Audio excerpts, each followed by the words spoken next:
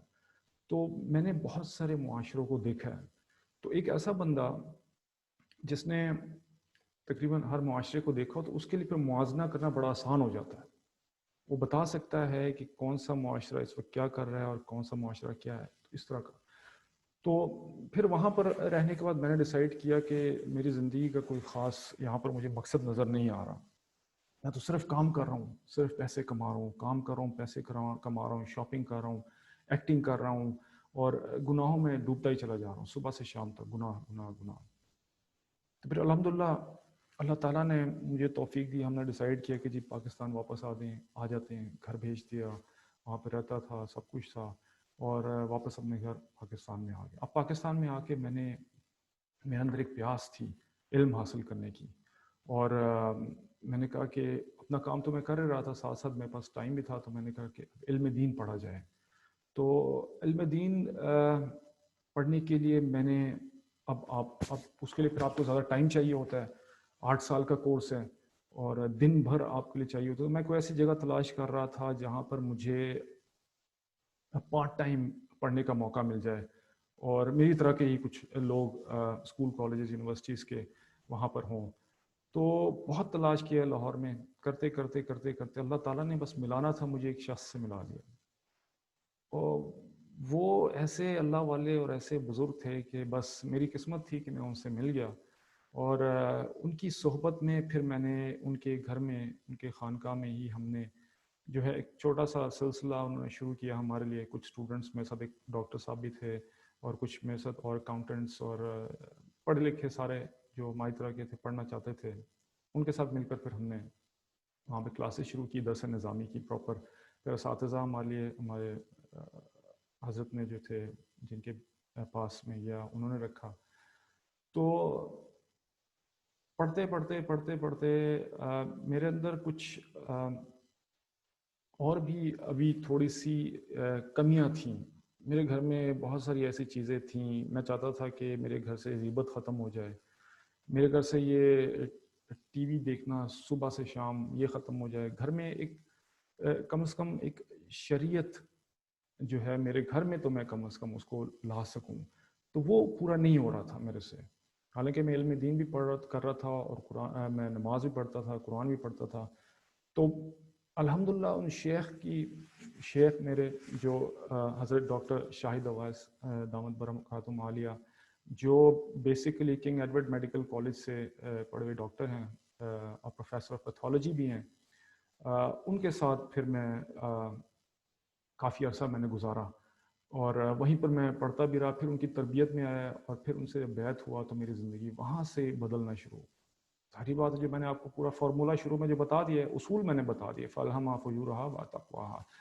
تو وہ ایک ایسے اللہ والے تھے کہ جنہوں نے مجھے کبھی بھی یہ نہیں کہا کہ بیٹا یہ تم کیا پینٹیں پہن کے آ جاتے ہو، بیٹا تم نے کیا تم داڑھی کٹوا کے آ جاتے ہو، یا تم نے یہ کیا کر رہے ہو. کبھی بھی مجھے اپنی زندگی میں شیخ نے کبھی اس طرح کی بات نہیں کی. لیکن میں حیران ہو جاتا ہوں کہ یہ اتنی مشکل چیزیں تھیں کرنا میرے لیے، کہ وہ آہستہ آہستہ آہستہ آہستہ وہ میرے اندر سے کیفیات بدلنا شروع ہو گئی. میرے پر کسی نے کوئی زور زبردستی نہیں کی، اور میں آہستہ آہستہ پھر اپنے نبی کریم صلی اللہ علیہ وسلم کا جو میرا کھویا ہوا مقام تھا اور وہ واپس آنا شروع ہو گیا. نبی کریم صلی اللہ علیہ وسلم کی جو محبت تھی میرے دل میں اترنا شروع ہو گئی اور ان کے طریقوں پر میں چلنا شروع ہو گیا آہستہ آہستہ. اور میں آپ کو کہہ سکتا ہوں کہ مجھے پتہ بھی نہیں چلا میری زندگی کیسے بدل گئی. میرے گھر سے ٹی وی نکل گیا, میں نے حج کر لیا, میرے گھر والوں نے حجاب کرنا شروع کر دیا, میرے بچے اب اسلامک سکولز میں ہیں, اور گھر میں کم از کم جو ہے میرے وہ ماحول ہو گیا جو میں چاہتا تھا. تو ہم سب لوگ دعا کرتے ہیں کہ ربنا آتنا فی الدنیا حسنہ وفی الآخرۃ حسنہ وقنا عذاب النار, کہ اللہ کہ آپ ہمیں عذاب سے بچائیں. قی کا مطلب ہے بچا, قی عذاب النار, قنا عذاب النار.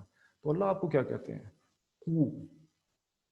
قی, اللہ کہتے ہیں قو, کہتے ہیں قو انفسکم و اہلیکم نارا, کہ بچا تو خود اپنے آپ کو, اپنے گھر والوں کو آگ سے جس کا ایندھن ہوں گے پتھر اور انسان. قو انفسکم, ہم کہہ رہے ہیں قی, کہ اللہ آپ ہمیں بچائیں. اللہ کہہ رہے ہیں قو, تم خود ہی اپنے آپ کو بچاؤ. قو انفسکم و اہلیکم نارا فالہمہا فجورہا وتقواہا, میں نے آپ کو دونوں راستے دکھا دیے, اب آپ نے خود ہی اپنے آپ کو بچانا ہے. ہاں بہت اچھی بات ہے, توفیق تو اللہ تعالیٰ ہی دیں گے, لیکن وجاہدوا فی سبیل, جو انسان اللہ تعالیٰ کہتے ہیں کہ جو میرے راستے پہ محنت کرے گی میں ضرور اس کو لنہدینہ سبلنا, کہ میں ضرور اس کو ہدایت دوں گا اور سیدھا راستہ دکھاؤں گا, لیکن اس میں محنت شرط ہے, اس میں محنت کرنی پڑے گی. تو ہم کہتے ہیں قنا عذاب النار قی, تو اللہ کہتے ہیں قو, قنا عذاب النار قو انفسکم واہلیکم نارا. تو الحمدللہ پھر میں نے اس طرح زندگی چلتی رہی, اور 8 سال پھر میں نے درس نظامی کی پارٹ ٹائم آس اکیڈمی سے, اور پیپرز بھی دیتا رہا میں سارے, ساتھ ساتھ اپنا کام بھی کرتا رہا. اور پھر جامعہ اشرفیہ سے میں نے الحمدللہ دورہ کیا فل ٹائم, اور ابھی اس سال میں فارغ ہوا. تو یہ میری تھوڑی سی سٹوری ہے, تاکہ میں نے کہا آپ لوگوں کو بتا دوں. اس پہ انشاءاللہ ابھی بہت ساری چیزیں میں نے حذف کر دی ہیں کیونکہ وہ اس قابل نہیں ہے, کیونکہ ویسٹرن سوسائٹی میں رہنا اور وہ جو وہاں پر انسان کرتا ہے وہ ساری چیزیں بتانے کی نہیں ہوتی, کیونکہ ہمیں اجازت بھی نہیں ہے. اور وہاں پر صرف اور صرف جو کیا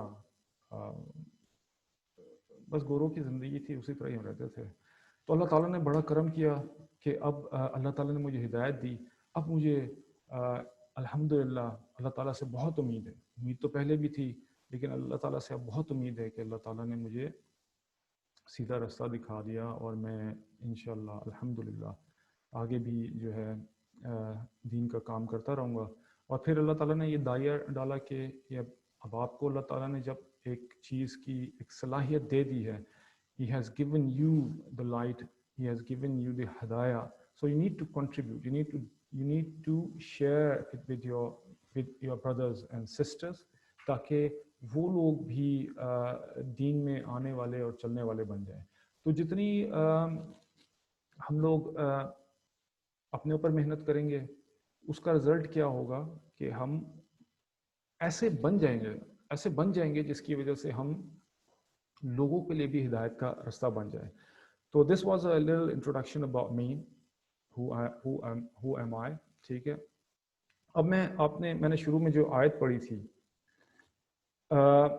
اس کا میں تھوڑا سا ایک تشریح کرنا چاہوں گا کہ اللہ تعالیٰ جو ہے ان کا ایک اسلوب ہے, وہ ہے کہ he puts forward a parable, ایک مثال کے ذریعے اللہ تعالیٰ سمجھانے کی کا طرز ہے اللہ تعالیٰ کا.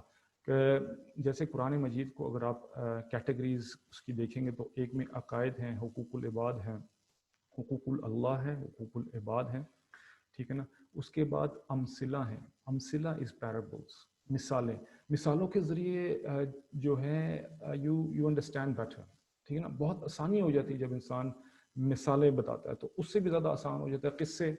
تو پانچویں چیز جو قرآن کا اسلوب ہے اللہ تعالیٰ کا سمجھانے کا, وہ قصے ہیں. قصے اللہ تعالیٰ, موسیٰ علیہ السلام کا قصہ, ابراہیم علیہ السلام کا قصہ, ٹھیک ہے, قوم عاد اور سمود اور فرعون کا قصہ, تاکہ we learn a lot from these parables and these stories. تو یہ موٹیویشنز ہوتی ہیں, اس سے انسان کو ایک پیرابلز اور جو مثالیں ہوتی ہیں ان سے انسان جو ہے چیزوں کو زیادہ انڈرسٹینڈ کرتا ہے.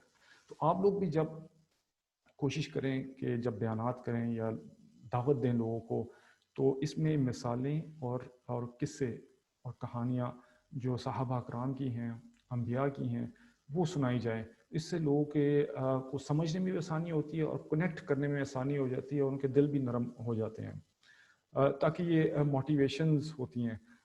اب ایک اور مسئلہ یہ بھی ہے کہ زیادہ ان میں پڑھنے کی وجہ سے انسان شریعت سے دور ہو جاتا ہے اور ان کو صرف سن کے انجوائے کرتا ہے اور پھر بھول جاتا ہے. تو اس لیے انسان کو ان کے بعد جب موٹیویشن جب مل جاتی ہے تو پھر آپ کو آہستہ آہستہ شریعت کی طرف بھی آنا چاہیے.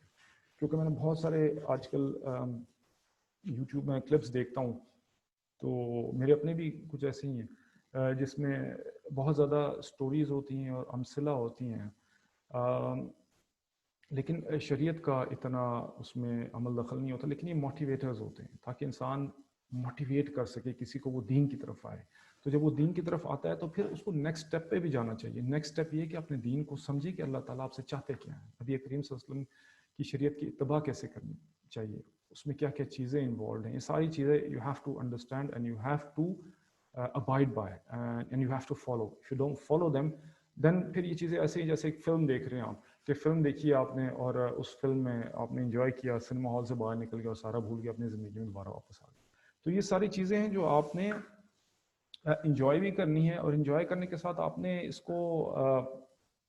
پر عمل بھی کرنا ہے.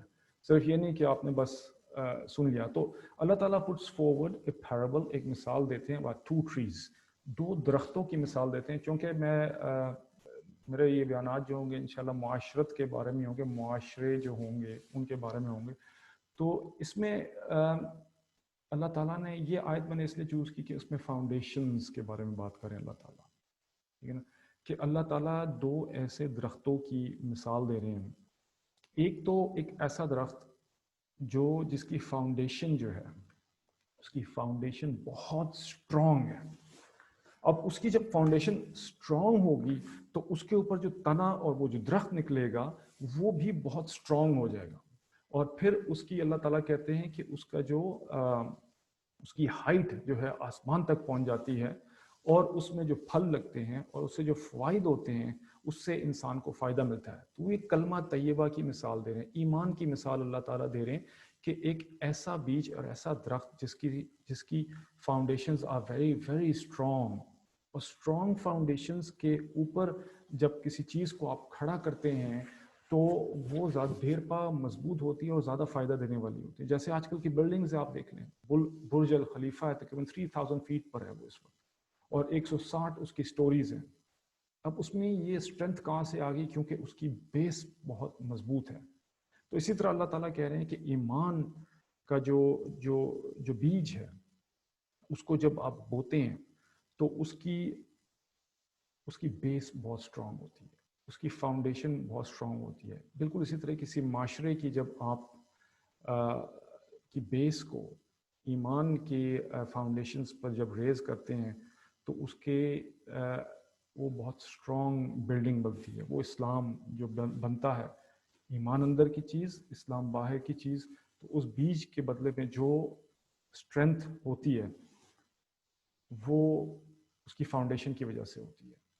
اب اسی طرح پھر اللہ تعالیٰ مثال دیتے ہیں برے بیج کی، ٹھیک ہے نا، کہ برے درخت کی، کہ اس کی جو مثال ہوتی ہے وہ ایسے ہے کہ جیسے کہ بہت ویک فاؤنڈیشن ہے اس کو کوئی بھی پکڑ کے اکھاڑ سکتا ہے.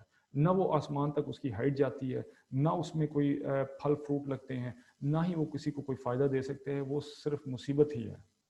تو اللہ تعالیٰ ان دو چیزوں کی مثالیں دے رہے ہیں، اور مثالیں دینے کے بعد سمجھا رہے ہیں کہ آپ کی فاؤنڈیشن جو ہے اسٹرانگ ہونی چاہیے، ٹھیک ہے نا. اب میں آپ کو اس ایمان کی جو مثال دیتا ہوں کہ اٹس لائک اے سیڈ، ایک بیج ہے. اگر میں اس بیج کو اس ٹیبل پہ اگر رکھ دوں 2000 سال تک پڑا رہے گا، یہ اس کو کچھ بھی نہیں ہوگا، ایک مردہ بیج ہے. لیکن جو ہی میں اس بیج کو باہر اپنے گارڈن میں مٹی میں دبا دوں اور اس کو میں پانی دے دوں اور اس کو میں پھر اس کو کھاد دوں، اس کو ماحول پرووائڈ کروں، تو یہ انشاءاللہ ایک ایسا درخت بن جائے گا. جو ایسے درخت ہیں جو ہزار سال تک زندہ رہتے ہیں، اور وہ پھل دینے والے ہوتے ہیں، شیڈ دینے والے ہوتے ہیں، ان کا سایہ ہوتا ہے. آخر کار کچھ نہیں، جب بالکل ختم ہو جائے تو ان کو آپ کاٹ کے ایز اے فیول استعمال کر سکتے ہیں. لکڑی جلا کر آپ اپنے لیے استعمال کر سکتے ہیں. تو مسلمان کی بھی مثال ایسے ہی ہے. اس کے اندر جو ایمان ہے وہ ایسے ہی ہے. اگر وہ اس کی فاؤنڈیشنز اسٹرانگ ہوں گی تو باہر جو مسلمان جو مومن ہوگا وہ ایسا ہوگا بالکل ایسے درخت کی طرح جو لوگوں کو فائدہ دیتا ہے. آپ جہاں بھی جائیں گے آپ لوگوں کو فائدہ دیں گے. جیسے ایک اچھا درخت ہوتا ہے اس میں پھل فروٹ ہوتے ہیں, یہ ساری چیزیں ہوتی ہیں, اس میں شیڈ ہوتا ہے, اس سے بکریاں آ کے اس کے پتے کھاتے ہیں, انسان اس کے نیچے بیٹھ سکتے ہیں, اس کو as a fuel as a استعمال کر سکتے ہیں. یہ ساری جو فوائد ہیں یہ انسان کو فائدہ دیتی ہیں. تو یہ کب ہوتا ہے؟ یہ تب ہوتا ہے جب آپ اس کو اس کا ماحول دیں. جب تک آپ ایک بچے کو, جب تک آپ ایک اسٹوڈنٹ کو یا ایک انسان کو اس کا ماحول نہیں دیں گے تو تب تک اس کے وہ رزلٹس نہیں ملیں گے. تو یہ ایک مسلمان کو بھی ایک صحبت کا جو ماحول ہے وہ جب تک نہیں ملے گا, اللہ والوں کے پاس نہیں بیٹھے گا, نیک لوگوں کے ساتھ نہیں اٹھے بیٹھے گا, تو وہ ماحول اس کو نہیں ملے گا. تو وہ شجرہ خبیثہ کی طرح ہو جائے گا جو اللہ تعالیٰ مثال دے رہے ہیں کہ ایسے خبیث شجر اور درخت کی طرح ہو جائے گا جس کی بنیادیں کھوکھلی ہوں گی, فاؤنڈیشنز ویک ہوں گی. اس لیے بہت ضروری ہے کہ ہمیں چاہیے کہ ہم اپنے ایمان کو اگر صحیح اس کا ماحول دیں گے تو پھر وہ جو ہمارا اسلام جو اس میں پھلے گا پھولے گا تو وہ لوگوں کو فائدہ دینے والا ہے.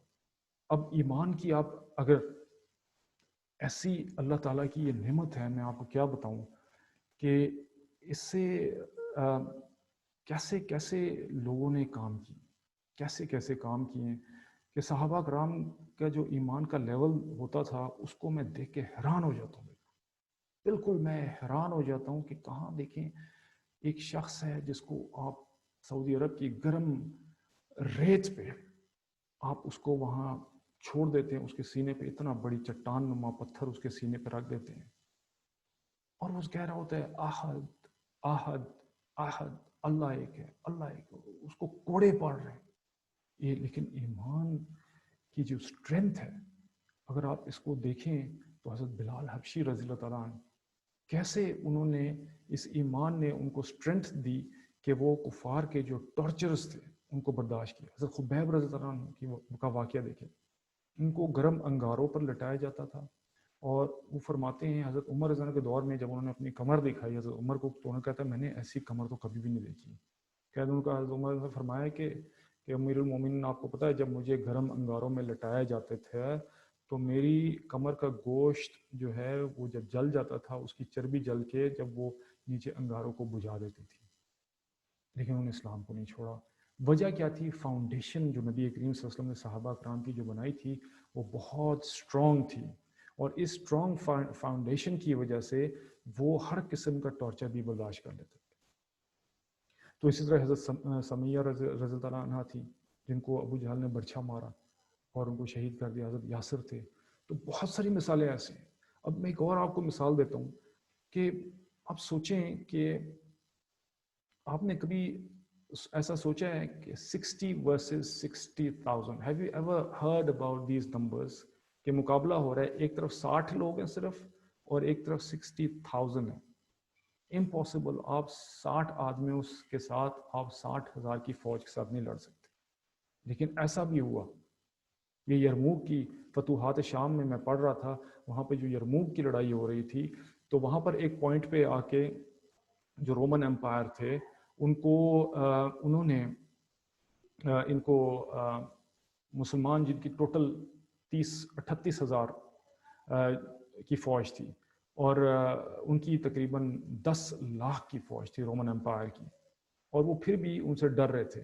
تو جب یرموک کے میدان پہ وہاں پر قریب پہنچے تو وہاں پر جو باہان تھا جو رومن امپائر کا جنرل تھا اس نے وہاں کا جو ایتھنک عرب کرسچن جو تھا اسے کہا کہ دیکھو یہ تو عربی لوگ ہیں, تمہیں چاہیے کہ تم ان سے لڑو, یہ تو تھوڑے سے ہی ہیں, تم نے ان سے کیا ڈرنا, 60,000 کی تمہاری فوج ہے, تم ان سے لڑو. تو اس کو بہت لالچ دیا, اس نے کہا ٹھیک ہے میں لڑتا ہوں. 60,000 کی جبلہ کی فوج تھی. تو جبلہ جب وہاں پر آیا تو ان سے بات کی تو اس کو حضرت خالد بن ولید, ابو عبیدہ بن جراح رضی اللہ عنہ اس وقت جنرل تھے, تو خالد بن ولید رضی اللہ عنہ بھی تھے, تو انہوں نے اس کو سمجھایا دیکھو جبلہ ہمارا تمہارے ساتھ کوئی وہ نہیں ہے, ہمارا رومنز کے ساتھ اس وقت ہماری بیٹل چل رہی ہے, تم آرام سے آپ سائڈ پہ ہو جاؤ.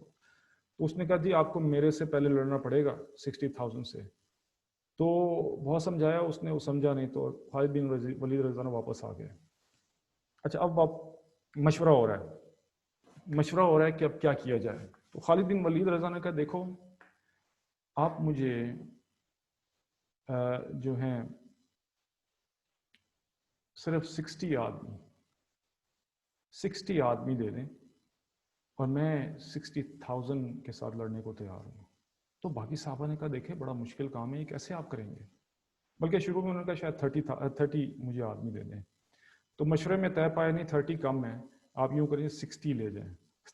30 اور 60 میں کیا فرق ہے؟ تو 60 لوگ مطلب کہ جو بدری صحابی تھے حضرت خالد بن ولید رضی اللہ عنہ نے ان کو سلیکٹ کیا 60 کو.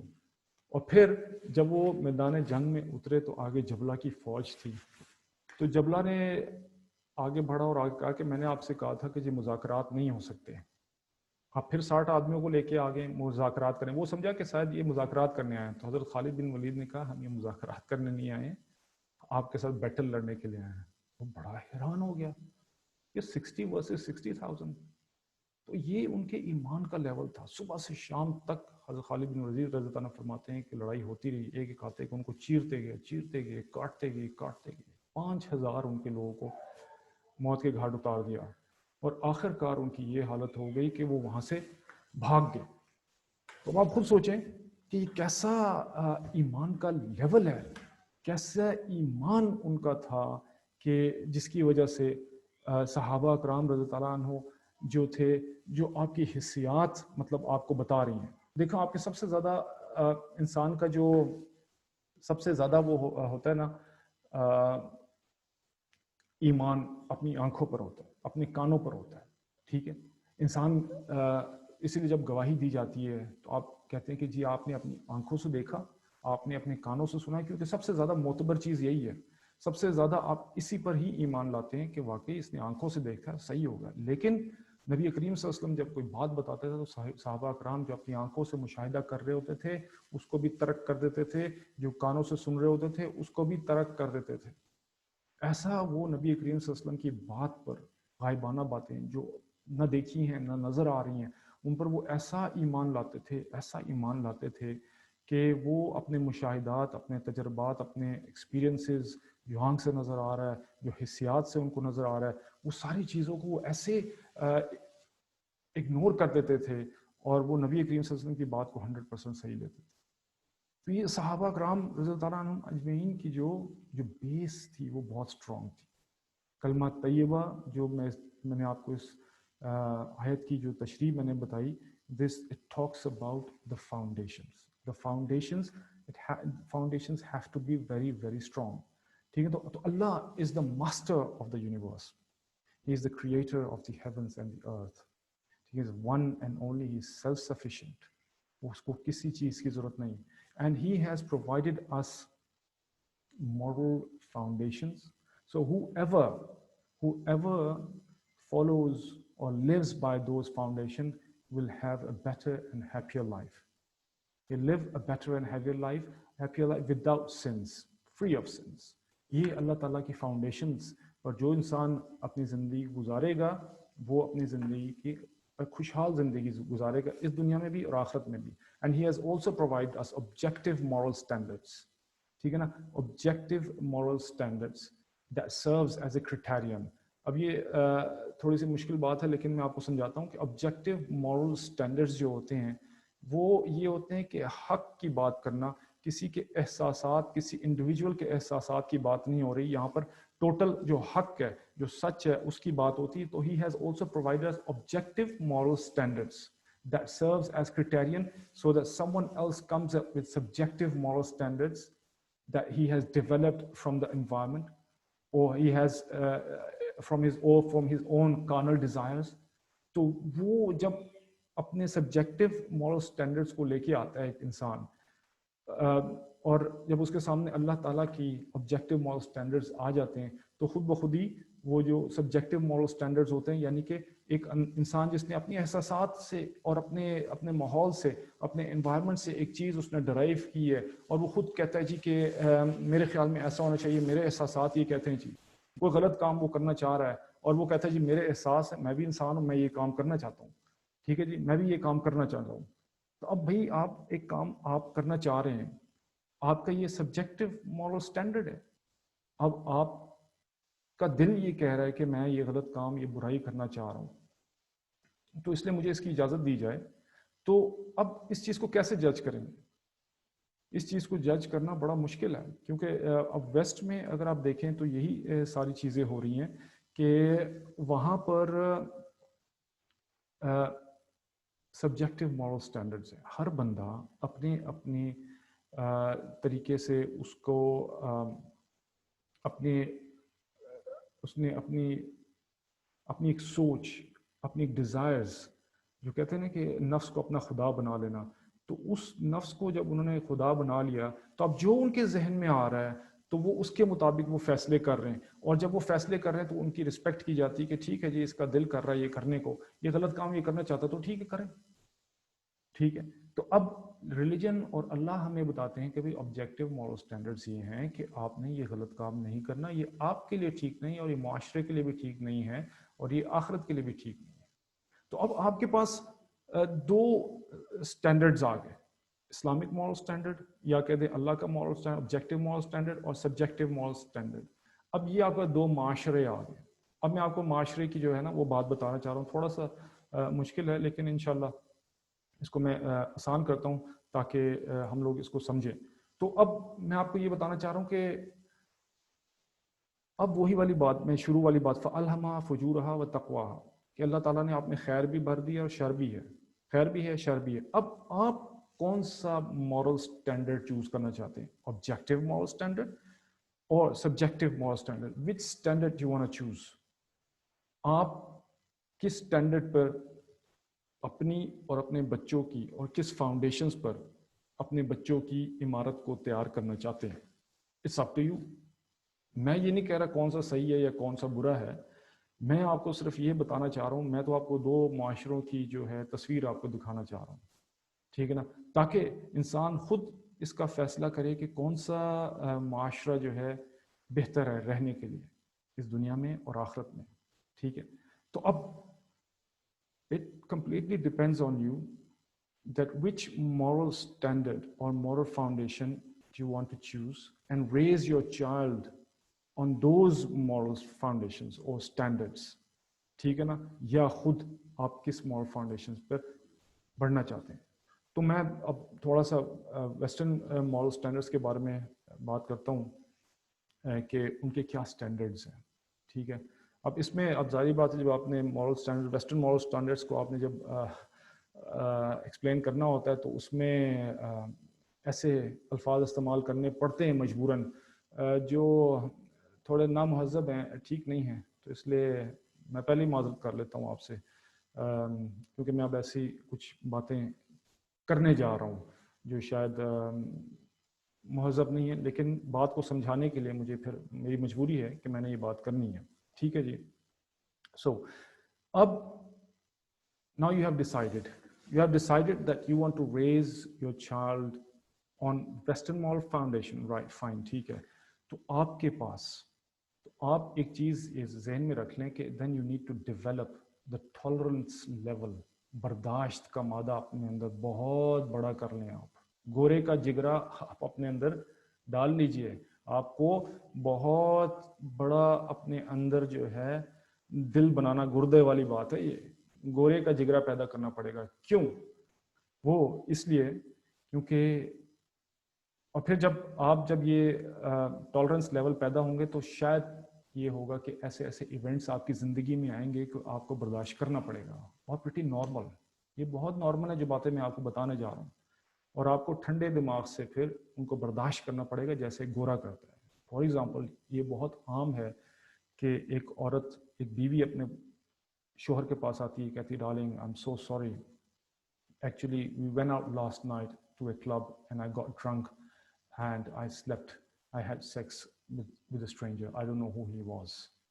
مطلب کہ میں کل رات کو ہم لوگ سہیلیاں ساری باہر گئی تھی، بیوی کہہ رہی ہے اپنے شوہر سے کہ اس کے بعد ہم نے وہاں پہ شراب پی اور میں ڈرنک ہو گئی، تو غلطی سے میں نے کسی کے ساتھ غلط کام کر لیا.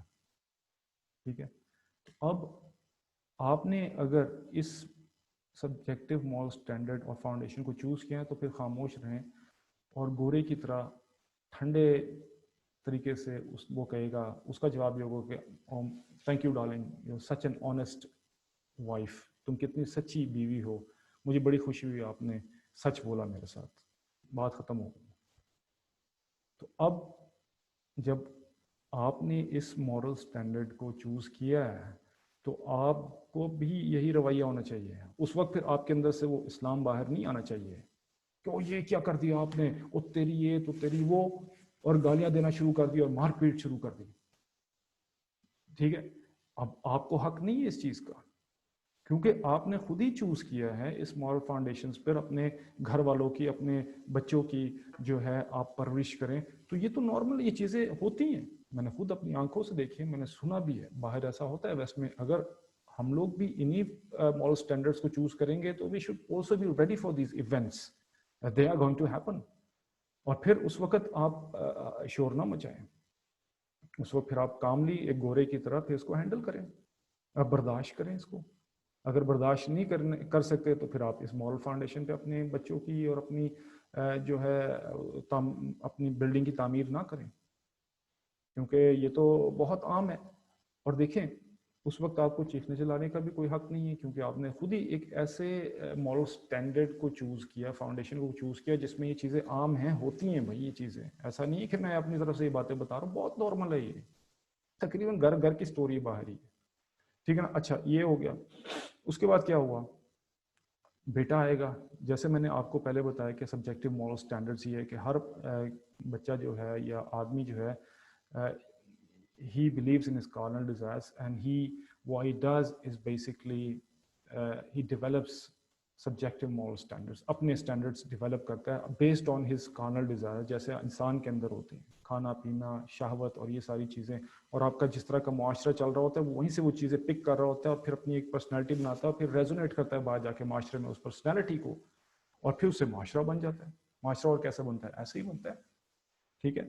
تو اب کیا ہوا، بیٹا آئے گا باپ کے پاس، dad you know what I have decided to be a homosexual, میں گے بننا چاہتا ہوں. ٹھیک ہے.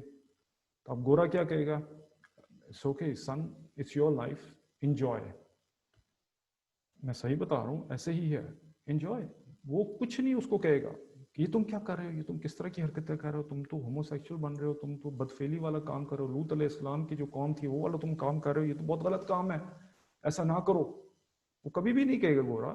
تو یہی میں کہہ رہا ہوں کہ اس کا ایک ٹالرنس لیول اتنا اوپر چلا گیا ہوا ہے کہ اس کو یہ چیزیں میٹر نہیں کرتی. وہ کہتا ہے ٹھیک ہے کوئی بات نہیں، پھر آپ خاموش رہیں اگر آپ نے یہ والا سٹینڈرڈ چوز کرنا ہے تو.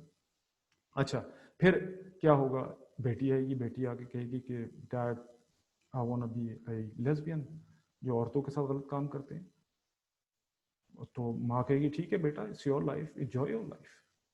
برداشت کرے گی وہ بھی، کیونکہ وہ اس معاشرے کا حصہ ہے اور اس نے اس کو ڈیولپ کیا اس چیز کو، اس نے اس کو ڈیولپ کیا. ریلیجن سے وہ دور رہے. اس دن میں نے کسی نے مجھے ایک تصویر بھیجی، اس میں دکھا ہے کہ ہاسپٹل میں ایک بوڑھی عورت بیٹھی ہوئی ہے، ایک بچہ اس نے اٹھایا ہوا، نیا بچہ. بڑی عجیب سی بات ہے. اور اس میں لکھا ہو grandmother gave birth to her grandchild, کہ ایک دادی نے اپنی پوتی کو جنم دیا. میں نے کہا یہ کیا عجیب سی خبر ہے. تو پتہ چلا وہاں لکھا ہوا نیچے کہ اس کا جو بیٹا تھا وہ جو تھا ہومو سیکشل تھا. تو اب ظاہری بات ہے اب وہاں پر یہ بھی بڑی بیماری ہے، ان کو بچے اڈاپٹ بھی کرنے ہیں. دو مرد ساتھ رہ رہے ہیں، ان کو جو ہے بچے اڈاپٹ بھی کرنے ہیں. وہ ایسا کہتے ہیں کہ جی جیسے ایک مرد اور عورت میاں بیوی ہوتے ہیں، بچے ہوتے ہیں، اس طرح ہمارا بھی حق ہے، ہم دو مرد کھٹے رہ رہے ہیں تو ہم بچے بھی تو اڈاپٹ کر سکتے ہیں. تو اس لڑکے کی بڑی خواہش تھی کہ جی میں بچہ میرا ہونا چاہیے اڈاپٹ. تو اس کی ماں نے کہا چلو کوئی بات نہیں، یوں کرتے ہیں کہ میں نعوذ باللہ یہ ایسی باتیں ہیں کہ جو میں کیا کروں، مجبوری ہے بتانا تاکہ ہمارے جو بچے ہیں، ہمارے جو ینگسٹرز ہیں وہ ان چیزوں کو دیکھیں. اور توبہ کریں اور استغفار کریں، ٹھیک ہے نا. پڑھنے جائیں وہ الگ چیزیں ہیں، لیکن اپنے بیس کو، کلمہ طیبہ کو اسٹرانگ کر کے جائیں، ٹھیک ہے. اگر جہاں بھی جانا ہے پڑھنے کے لیے، میں یہ نہیں کہہ رہا، میں خود بھی ویسٹ میں پڑھا ہوں اور مجھے بہت فائدہ ہوا ہے ویسٹ میں پڑھنے کے ساتھ، ٹھیک ہے نا. تو آپ اگر پڑھنے جاتے ہیں تو آپ کی بیس اسٹرانگ ہونی چاہیے، تاکہ آپ والدین جو ہے اپنے بچوں کی ایسی تربیت کریں کہ وہ ان چیزوں سے بچیں. تو پھر کیا ہے، اس بڑھیا نے، اس لڑکی کی ماں نے کہا یوں کرتے ہیں، میڈیکل سائنس اتنی ترقی کر رہی ہے، تم مجھے اپنا نطفہ، اپنے سپامس دے دو اور وہ میرے اندر حمل ٹھہرا دیتے ہیں. اس سے وہ پریگننٹ ہو جاتی ہے اور اپنے بیٹے کی ہی سپامس سے اس نے بچہ پیدا کر لیا، جو اس کے گرینڈ اپنا پوتا. تو آپ خود سوچیں کتنی غلط بات ہے یہ، اور کتنی عجیب سی بات ہے. میں تو مطلب اگر یہ چیزیں، اور وہ اخبار میں آئی ہیں اور اس کو بڑی کنگریچولیشنز کہہ رہے ہیں، وہ قوم، معاشرہ کہتا ہے بہت اچھا کیا آپ نے، یہ بڑا اچھا کام ہو گیا جی، ماشاء اللہ، زبردست، توبہ استغفر اللہ. تو ایک ایسا معاشرہ ہے جس کی میں نے آپ کو چند جھلکیاں بتا رہا ہوں، کچھ ایسی چیزیں جو اس سے بھی گھنونی ہے، جو میں آپ کو بتا نہیں سکتا، ٹھیک ہے نا. تو اب جب ایسا ہو گیا، اب میں نے آپ کو بتایا نا، یہ سب آپ کے اوپر ہے کہ آپ کیا چوز کرنا چاہ رہے ہیں. which moral standards or which moral foundations do you want to choose. ٹھیک ہے نا. اگر اس کو چوز کریں گے تو بہت رسکی معاملہ ہے، ایسا ہو سکتا ہے، ایسا ہوتا رہتا ہے، ٹھیک ہے نا. وہ پھر جب ہوگا تو آپ کو حق نہیں ہے چیخنے چلانے کا، کیونکہ آپ نے خود ہی اپنے پاؤں پہ کلاڑی ماری ہے. اب اسلامک فاؤنڈیشنز کی میں بات کرتا ہوں تھوڑا سا. جو اسلامک مورل سٹینڈرڈز ہیں، فاؤنڈیشن جو اللہ تعالیٰ کی ہیں، وہ کیا ہے؟ دیکھیں، اس میں بہت لمبی ڈوز اینڈ ڈونٹس کی لسٹ ہے. امر بالمعروف نہی عن المنکر، بہت لمبی لسٹ ہے، جو اکثر ہم مسلمان بھی سمجھتے ہیں کہ شاید جو ہے نا ہمیں پتہ ہی نہیں ان چیزوں کا. ہم لوگ ایکچولی، میں نے بہت سے لوگوں کو دیکھا جو نماز پڑھتے ہیں 5 وقت کی مسجد میں، اور ان کو شریعت کا پتہ ہی نہیں ہے. ان کے گھروں میں ایسے ایسے کام ہو رہے ہوتے ہیں، ان کے اولاد ایسے ایسے کام کر رہی ہوتی ہیں جو بالکل شریعت کے خلاف ہیں، بالکل مطلب عذاب کے مستحق جو کام ہوتے ہیں وہ والے کر رہے ہوتے ہیں. اور وہ کہتے ہیں کوئی بات نہیں یار، چلو ٹھیک ہے، انہوں نے آپس میں شادی کر لینی بعد میں، وہ کوئی بات نہیں، اس کی جو ہے منگیتر ہے یا اس کی گرل فرینڈ ہے، بعد میں انہوں نے شادی کرنی ہے، کوئی بات نہیں، بیٹی کا بوائے فرینڈ ہے، کوئی بات نہیں، انہوں نے شادی کرنی ہے. تو یہ ایک بہت بڑی ڈوز اینڈ ڈونٹس کی لسٹ ہے. میں نے خود ایسے لوگوں کو دیکھا ہے جو مسجدوں میں نماز پڑھتے ہیں، یہ ان کو آپ عبادت گزار کہہ سکتے ہیں، دیندار نہیں ہے. دیندار ہونا بڑا مشکل کام ہے. آپ کسی کو داڑھی میں دیکھ لیں، ٹھیک ہے نا، میری طرح کا، اور نماز پڑھ رہا ہے 5 وقت کی، تو وہ ایک عبادت گزار ہے. لیکن دیندار وہ ہوتا ہے جس کو بتایا گیا قُوا أَنفُسَكُمْ وَأَهْلِيكُمْ نَارًا، کہ بچا اپنے گھر والوں کو اور اپنے آپ کو آگ سے.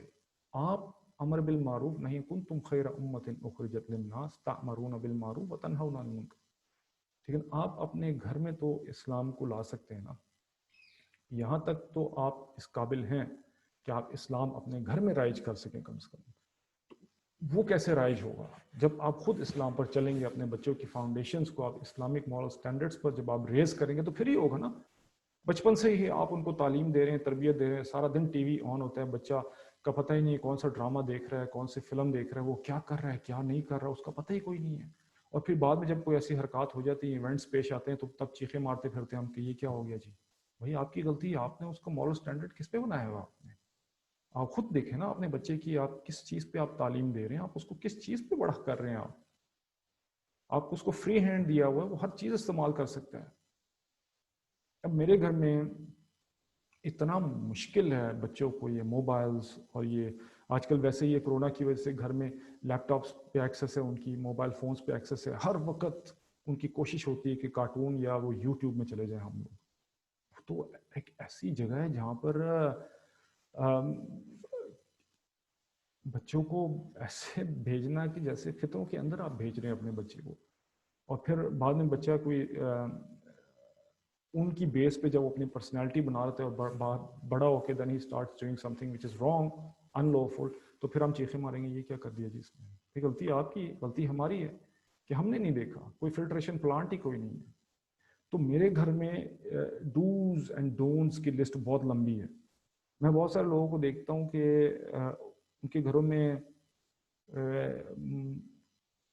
بچے چڑے ہوئے نہیں ہوتے, چڑچڑے نہیں ہوتے, وہ کاملی بیہیو کر رہے ہوتے ہیں, اور بڑا مطلب کوئی مطلب تھوڑا سا ملٹری سٹائل جو ہے کی پرورش نہیں ہو رہی ہوتی. تو میں بڑا حیران ہوتا ہوں, میں نے کہا یہ کیسے ہو سکتا ہے؟ تو پھر پتہ چلتا ہے کہ جی ان کو فری ہینڈ ہے, وہ جو مرضی کریں. تو آپ کے گھر میں کوئی ڈونٹس کی لسٹ ہی کوئی نہیں ہے, نہ کرو نہ کرو نہ کرو نہ کرو کی لسٹ ہی کوئی نہیں ہے, تو آپ کے گھر میں تو پھر مزے ہی مزے ہیں, انجوائمنٹ ہے. اب میرے گھر میں اتنی لمبی لسٹ ہے نہ کرو نہ کرو نہ کرو نہ کرو کی, کہ میں نے اپنے بچوں کو بتانی ہے, تو میں نے بار بار بتانی ہے, پھر جا کے میرا بچہ کہیں وہ ذہن میں اس کی یہ چیز آئے گی. اور اس لیے نبی کریم صلی اللہ علیہ وسلم نے ہمارا, اب میرے گھر میں جو تھوڑا سا بچوں کو ریز کرنے کا طریقہ تھوڑا ملٹری سٹائل کا بھی ہے.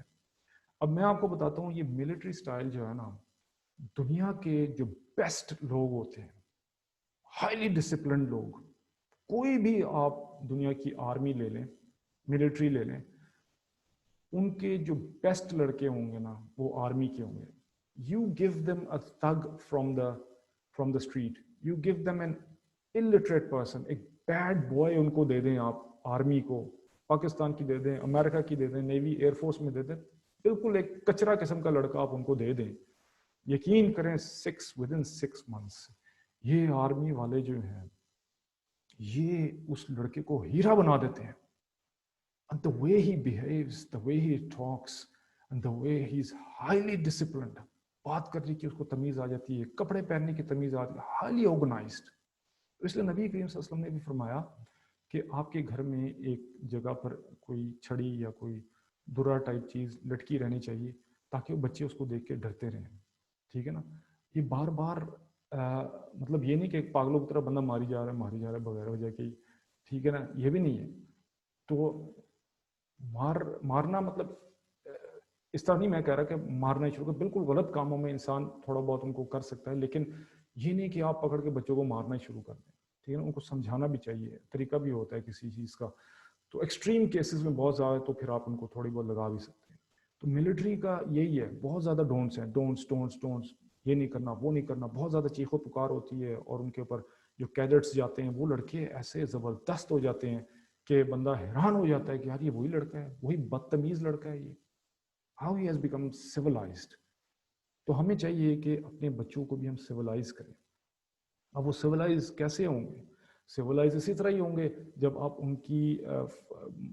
ان کو جب آپ اسلامک مورل فاؤنڈیشنز پر اٹھائیں گے. اور اس پہ اٹھانے کے لیے میں نے آپ کو بتا دیا, بچہ بہت چڑچڑا بھی ہو جاتا ہے, کہ آپ نے ان کو بہت ساری چیزوں سے روکنا ہے جو ان کے بیچاروں کے ارد گرد چل رہی ہوتی ہیں. آپ دیکھتے ہیں وہ کارٹونز چل رہے ہیں, فلمیں چل رہی ہیں, یوٹیوبس چل رہی ہیں, اور آپ نے فری اگر ایکسیس دے دی تو پھر بچہ گیا آپ کے ہاتھ سے. ٹھیک ہے, تو اب جب آپ نے اپنے بچے کی اسلامک فاؤنڈیشنز پر, آبجیکٹیو مورل سٹینڈرڈز پر آپ نے اس کی اپ برنگنگ کی ہے, اب خدا نہ خواستہ اب کوئی اس سے غلطی ہو جاتی ہے یا کوئی غلط کام ہو جاتا ہے, جیسے میں نے پہلے بتایا, تو پھر آپ پر کوئی بلیم نہیں ہے, پھر آپ چیخ و پکار بھی کر سکتے ہیں, آپ کو حق ہے, کیونکہ آپ نے محنت کی بچے کے اوپر. نوح علیہ السلام نے 950 سال محنت کی اپنے گھر والوں پر, اپنے لوگوں پر, لیکن بیوی اور بیٹا جو تھا وہ نہ ہو سکے. تو محنت ضروری ہے. بہت سارے لوگ کہتے ہیں جی نوح علیہ السلام کا بیٹا بھی تو ایسا ہو گیا. بھائی آپ نے محنت کی تھی اپنے بچوں پر. Did you work hard on your children? Did you give them the right tarbiyah? Did you tell them about Islam? آج کل مطلب سکولز میں آپ ڈال تو دیتے ہیں, سکولز میں تو ایسے سکولز میں نے ہیں جس میں حیران ہو جاتا ہوں کہ وہ ماں باپ کہتے ہیں اسلامیات جو ہیں نہیں ہونی چاہیے, فلانا اسلامیات کو نکال دیں, یہ مولویوں والا وہ نہیں چاہیے ہمارے. میرے فرینڈز ایسے مجھے بتا رہے تھے, ایک فرینڈ ایسے سکولز ہیں پاکستان میں. تو اب یہ ٹوٹلی آپ کے اوپر ہے. میں نے تو آپ کو فَأَلْهَمَهَا فُجُورَهَا وَتَقْوَاهَا کا بھی بتا دیا, اور میں نے شروع میں جو آیت بھی آپ کو ہے اس کی میں نے تشریح آپ کو کر دی کہ بیس فاؤنڈیشن, کہ which foundation you want to choose for your child. ٹھیک ہے نا. تو آبجیکٹیو اور سبجیکٹیو کی میں نے آپ سے بات کی. آبجیکٹیو میں نے آپ کو بتا دیا کہ حق کی بات, بھائی یہ نہیں دیکھا جائے گا کہ آپ کا دل کیا کہہ رہا ہے, یہ دیکھا جائے گا کہ اللہ کیا کہہ رہے ہیں معاشرے میں اور حق کیا ہے وہ صحیح ہے، معاشرہ اس سے ٹھیک ہونا چاہیے. اور ویسٹ میں یہ ہے کہ وہ یہ دیکھتے ہیں کہ یہ بچہ کیا کہہ رہا ہے، ٹھیک ہے نا، یہ اس کا کیا وہ ہے، سوچ کیا ہے. بہرحال انشاءاللہ اس پر میں ایک اور بھی بیان کروں گا. ابھی پہلے ہی وقت بہت زیادہ ہو گیا ہے اور آدھے گھنٹے کا بیان تھا تو یہ تھوڑا سا لمبا ہو گیا. تو کچھ اس میں زیادہ مشکل باتیں نہیں ہیں، کوئی زیادہ فلاسفیکل باتیں بھی میں نے نہیں کی ہیں. میں نے نارمل سی آپ کو، اور نہ ہی میں نے بتا دیا کیا اچھا ہے، کون سا معاشرہ اچھا ہے، کون سا برا ہے. یہ آپ کو میں نے صرف تصویر دکھائی ہے. اگر آپ کو جو میں نے پہلی تصویر دکھائی ہے you are fine with it تو ٹھیک ہے، گڈ لک. آپ کی مرضی ہے، یہ آپ کیا چوز کر رہے ہیں. یا آپ کو میں نے جو دوسری تصویر دکھائی ہے جس میں آپ کا بچہ جو ہے اس کی دنیا اور آخرت بھی سنور جائے، تو آپ اس کو چوز کرنا چاہتے ہیں تو اسلامک مورل فاؤنڈیشنز ہے. بیکاز اللہ سبحانہ و تعالی is the master of the universe, creator of the heavens and the earth, self-sufficient, he is one and only. جو وہ بات اللہ تعالیٰ کریں گے تو ظاہری بات ہے لاجیکلی بھی ہمیں سوچنا چاہیے کہ یار اللہ نے جو سسٹم بنا دیا ہے، اگر کوئی اللہ کا بندہ آپ کو بتا رہا ہے کہ، یا نہ بھی بتائے تو آپ کے ذہن میں ہونا چاہیے کہ یار یہ اللہ نے سسٹم بتایا ہے، بنایا ہے. اور اللہ کون ہے، اس کی معرفت اگر آپ کو پتہ ہے، اللہ کی صفات کا اگر آپ کو پتہ ہے، اللہ کی ذات کی بارے میں آپ کو پتہ ہے، تو پھر آپ اگر ایک عقل مند آدمی ہیں تو آپ کہیں گے یار میں جو کریٹرز نے جو objective moral standards یا foundations بتائے ہیں, I want to raise my child or my family on those standards. ٹھیک ہے. اگر آپ بیوقوف ہیں اور سمجھتے ہیں کہ فلانا آدمی جو ہے زیادہ اچھے objective moral standards ہیں اس کے, تو میں اس پر چلنا چاہتا ہوں, تو پھر آپ کی مرضی ہے. تو دنیا میں بھی دھکے اور آخرت میں بھی تو دھکا ہی دھکا ہے. ٹھیک ہے. تو یہ دو تصویریں میں نے آپ کو دکھائی ہیں. انشاءاللہ میں نے بات تو کرنی تھی کہ اس پہ کہ how a personality is born and then how a society comes after that. تو کیسے, تو اس پہ بھی بات ٹائم نہیں ہے, تو انشاءاللہ نیکسٹ سیٹنگ میں اس کے اوپر بھی بات کرنا چاہوں گا. تو الحمدللہ جو میں نے بات کی ہے تو اس کے اوپر سوچیں اور غور کریں, اور اللہ تعالیٰ مجھے بھی اس پر عمل کرنے کی توفیق عطا فرمائے, اور اللہ تعالیٰ ہم سب کو وہ والا ایمان عطا فرمائے تاکہ جس سے ہماری آنکھیں کھل جائیں اور ہم اپنے بچوں کے لیے وہ چوز کر سکیں جو بہتر ہے, تاکہ ہم لوگ دنیا اور آخرت میں کامیاب ہو جائیں.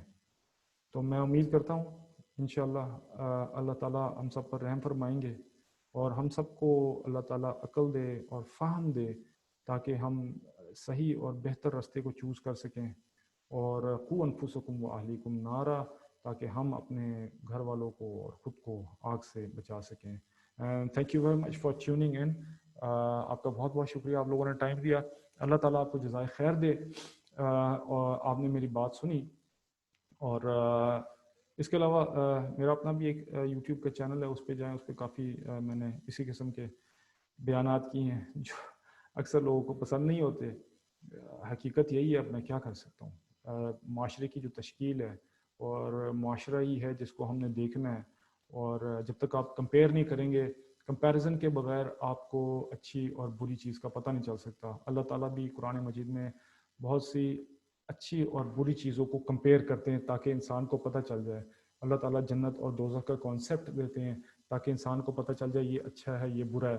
اگر خالی جنت کا ہی کانسیپٹ دے دیتے دوزخ نہ ہوتی تو پھر ہمیں کیا پتہ ہوتا دوزخ کیا ہوتی, یا پھر خالی دوزخ کا کانسیپٹ نہ دیتے اور جنت نہ ہوتی تو پھر کیا ہے. تو اچھی اور بری چیز کا موازنہ کرنا چاہیے.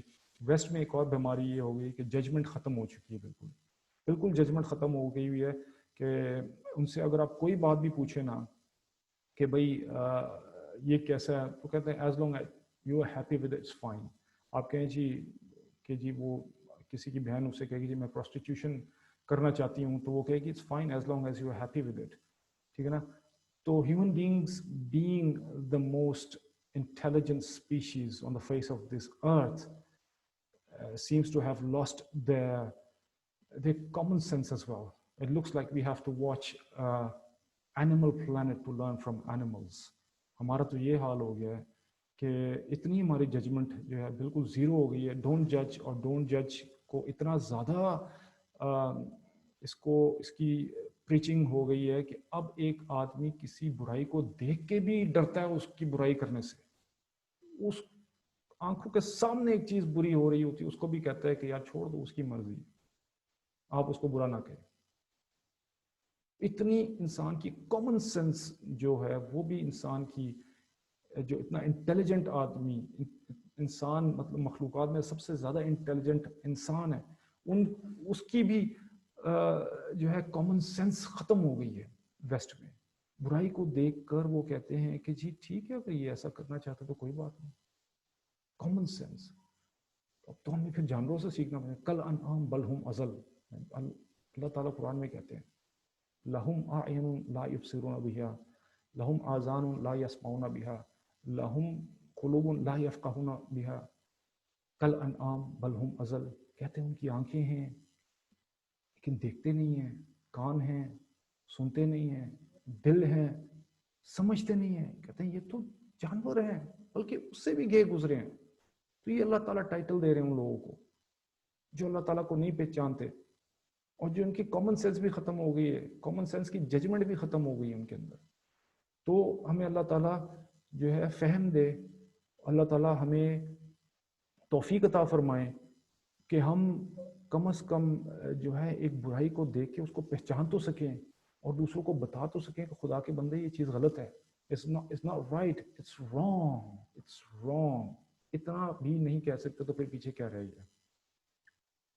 اتنا بھی اگر ہم نہیں کہہ سکتے کہ this is wrong, this is right. دنیا کے تمام اصولز میں ہمیں پتہ ہے گاڑی رائٹ سائڈ پہ چلانی ہے, لیفٹ سائڈ پہ چلانی ہے. آپ کہتے ہیں کہ یہ رائٹ پہ چلانی ہے, لیفٹ پہ رہوں گے, وہاں تو آپ کو پتہ چل جاتا ہے.